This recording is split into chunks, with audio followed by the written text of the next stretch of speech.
Dan il-ħabs ta' Abu Salim fil-Libja.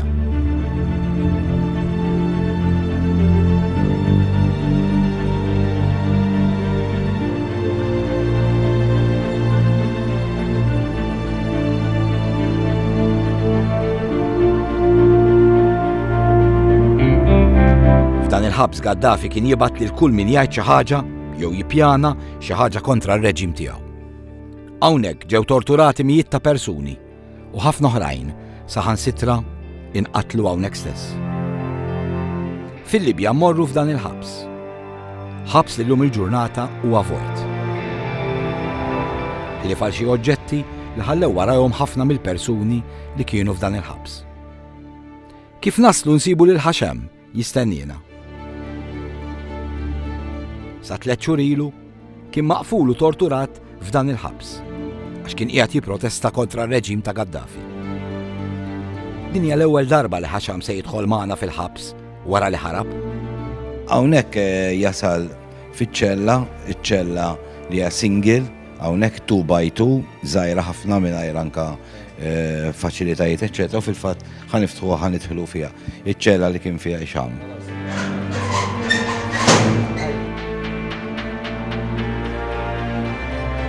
Għamel ġo din iċ-ċella 45 ġurnata.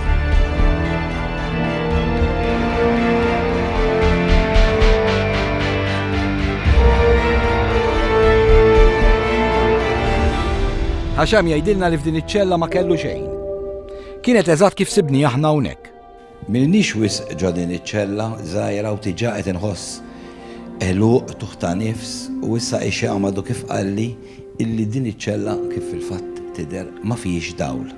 Allura anke meta kienu jġibulu l-ikel, laqqas kien jaf x'ikun qed jiekol, qatt ma kien jara dawl f'dawn il-45 jum li għamel imsakkaraw ġew.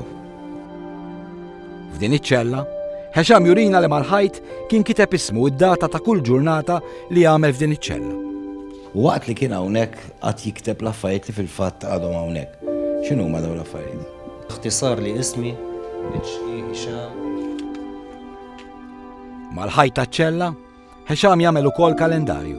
ta' 17/7 U bdila jżomm id-dati biex jipprova jkun orjentat dwar il-żmien. Sakemm imbagħad qata' qalbu għamel vleġġa u sempliċement ħalliha għal ma jafx kemm se jduma u ġew din iċ-ċella. Dan li qed taraw hawnhekk huwa demm, naħsbu ħsadit, imma fil-fatt huwa demm mis-swat illi kien jaqla Hixam u nies oħra torturati bħalu.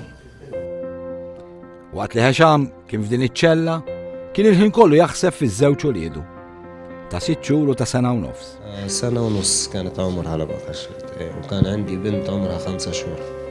Waqt li Khaled qed jitraduċi u jgħidilna dwar il-ħruxijiet, ma felaħx ikompli.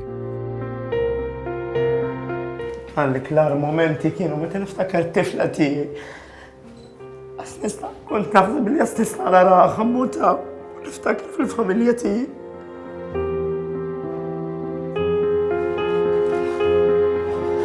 Wara 25 ġurnata fiċ-ċella żgħira, lil Ħaxam jitfgħu f'din iċ-ċella ma' 35 persuna oħra. Kollha jkollhom jgħixu flimkien f'din id-daqsxejn ta' kamra. F'din iċ-ċella għadhom ħafna oġġetti ta' nies li kienu hawnhekk.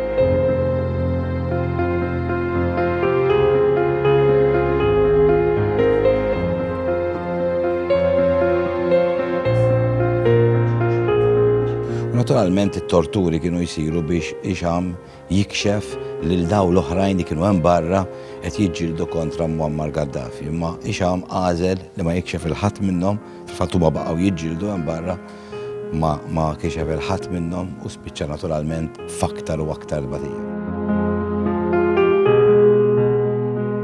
Fost affarijiet oħra, Ħaxam isib logħba li kienu għamlu huma stess biex jgħaddu l-ħin. Hixam qed jgħidilna li kien ivvinta propju kif jagħmlu draft u hawnhekk għandu fil-fatt il-tpinġija ta' kif għamel x'ismu mbagħad bil-lottijiet tal-bottijiet tal-fliexken li kienu jtuhom għamel propju id-draft li kienu jqogħdu jilagħbu hawnhekk. Hexam kien ivvinta wkoll dawn il-karti tal-lob. Iżda l-aktar ħaġa importanti li vvinta Hexam f'dan il-ħabs kien dan l-erjal. Meta Hixam u sħabu kienu hawnhekk magħluqin ġo dan il-ħabs, torturati, għaliex kienu qed jiġġieldu lill-reġim ta' Gaddafi, imbagħad ġabulhom television u tefawlhom it-television fuq dak li kien qed jgħid it-television tal-Istat. Naturalment huma indunaw, kienu jafu li mhux vera li qed jidher fuq it-television kien qed jiġri hemm barra. Allura x'għamlu kien Hixam ħadni hawn ġew bil-moħħbi għamlu dan l-erjel. Biex ikunu jistgħu jaqbdu Tunisian Television. Biex hemmhekk saru jafu illi ir-ribelli qegħdin jirbħu bil-mod il-mod. الأخبار الصحيحة فكنا نتابع في أخبار تونس. Hexam jirrakkonta li jekk kif ir-ribelli daħlu fi Tripli, in-NATO tattakka l-uffiċini tal-amministrazzjoni ta' dan il-ħabs. Fil-ħabs konfużjoni. X'in Hexam u sħabu jindunaw b'dan jippruvaw jaħarbu. Allura kif indunaw illi qed jiġi xi ħaġa barra qed jiġi bombardjat, kissru dan il-bieb, faqgħu dan il-bieb, ħarġu u niżlu jiġru propju dan it-taraġġ, jiġru il-barra. طلعنا للسكوير اللي برا. Mortu fl-iskwera. Iżda x'in Hexam u sħabu joħorġu f'din l-ewwel pjazza tal-ħabs, il-gwardjani jibdew jisparaw fuq.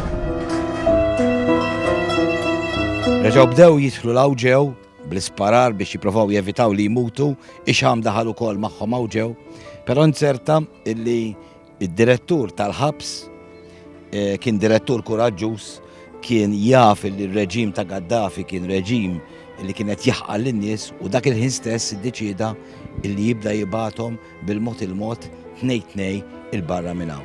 U propju Hixam kien wieħed minn dawk illi ħareġ u mbagħad uħa il-ħelsien. Illum Hexam qed jerġa' jgħix fil-libertà u jgawdi l-familja tiegħu.